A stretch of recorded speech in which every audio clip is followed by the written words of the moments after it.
In 1940, the Nazis sealed the Warsaw Ghetto. 400,000 Jews were crowded into an area of just over a square mile. Families slept 7 or 8 to a room. Food rations were less than 200 calories a day. Starvation was not a risk. It was a guarantee. Children died in the streets. Parents buried them in backyards because the cemeteries were full. By 1942, the trains started rolling to Treblinka, a death camp just 90 minutes away. 90 minutes between life and the gas chambers. One woman walked in and out of that hell every day. Not as a soldier, not as a spy, as a social worker. Her name was Irena Sendler. She was Catholic. She was 29 years old. And she had papers that allowed her to enter the ghetto to check for typhus. The Nazis feared disease spreading beyond the walls, so they let her in. She never went in to check for typhus. She went in to save children. Irena grew up in Otwock, a small town outside Warsaw. Her father was a doctor. He treated poor Jews when other doctors would not. He treated them for free. He treated them in their homes. He treated them even when it made him unpopular. When typhus swept through the town, he stayed. He kept treating patients until he caught it himself. He died when Irena was 7. But before he died, he taught her one thing she never forgot. He said, "If you see someone drowning, you must jump in to save them. It does not matter what religion they are. It does not matter who they are. If you can help, you help." She spent her whole life jumping in. Inside the ghetto, she found parents willing to do anything to save their children. They knew what was coming. They could feel it in the air. They heard rumors from the east. They saw the trains. So Irena made them an offer. "Give me your child. I will find them a new name, a new family, a new life. One day when this is over, I will tell you where they are." Parents hesitated. They cried. They begged for more time. Some could not let go. Some held their children and said no. But in the end, most said yes. Because the alternative was unthinkable. Saying goodbye to your child was horrible.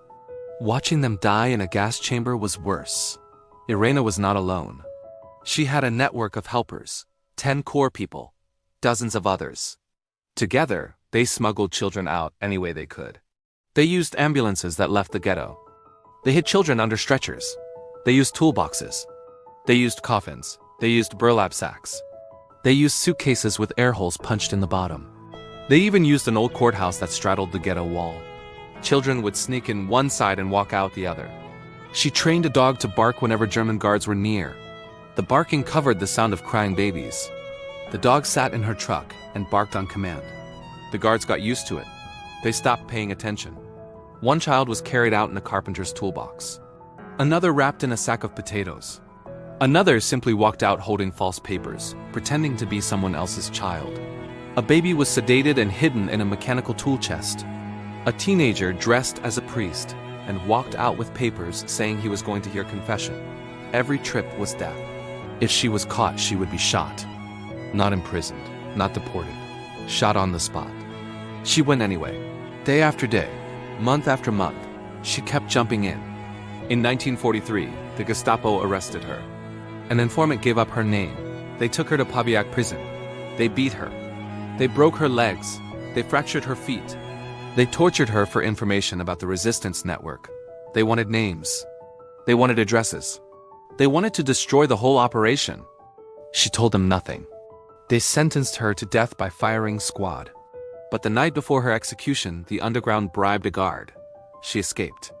For the rest of the war, she lived in hiding, using fake names, walking with crutches because of the damage to her legs. She never walked properly again. But before she went into hiding, she did one more thing. She took glass jars. She wrote the name of every child she had saved on thin slips of paper. First name, last name, new family, where they were sent, every detail she could remember. 2,500 names. She sealed them in the jars and buried them under an apple tree in a neighbor's yard.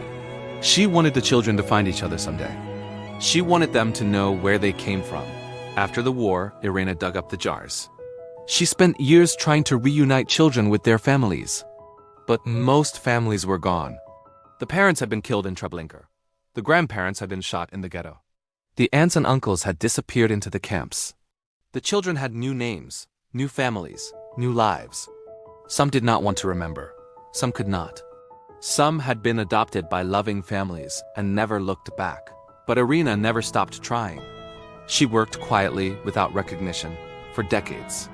She never told her own story. She never wrote a book. She never gave interviews. She just kept living. In 1965, Israel named her righteous among the nations. They planted a tree in her honor at Yad Vashem, but in communist Poland, that meant nothing. Her story was suppressed.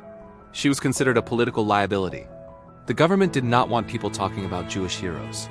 They did not want people talking about the Holocaust at all. So she was mostly forgotten. Then in 1999, 4 high school students in Kansas stumbled across her name. They were working on a history project. They found one small reference to her. They could not believe that someone who saved 2,500 children was not famous. So they started digging. They wrote letters. They raised money. They traveled to Poland to meet her. And they wrote a play called Life in a Jar. The play spread around the world. It was performed hundreds of times. Suddenly, Irena Sendler was known. Newspapers wrote about her. Documentaries were made. Awards came from all over. When journalists finally found her in a nursing home in Warsaw, she was elderly and frail, but still sharp. They asked her why she did it. She said, "Every child saved with my help is the justification of my existence on earth, and not a title to glory." She died in 2008 at 98 years old. Her story is now taught in schools. The tree at Yad Vashem still stands. The children she saved had children of their own. And grandchildren. Thousands of people alive today because one woman jumped in. Here is what Irena Sendler did. She walked into hell every day for years. She carried children out in boxes and coffins. She buried their names in jars so they would not be forgotten. She was tortured and broken and never gave up a single name. And then she spent the rest of her life trying to give children back their past. She never thought of herself as a hero. She thought of herself as someone who saw people drowning and jumped in. That is all it takes. Just someone who jumps in.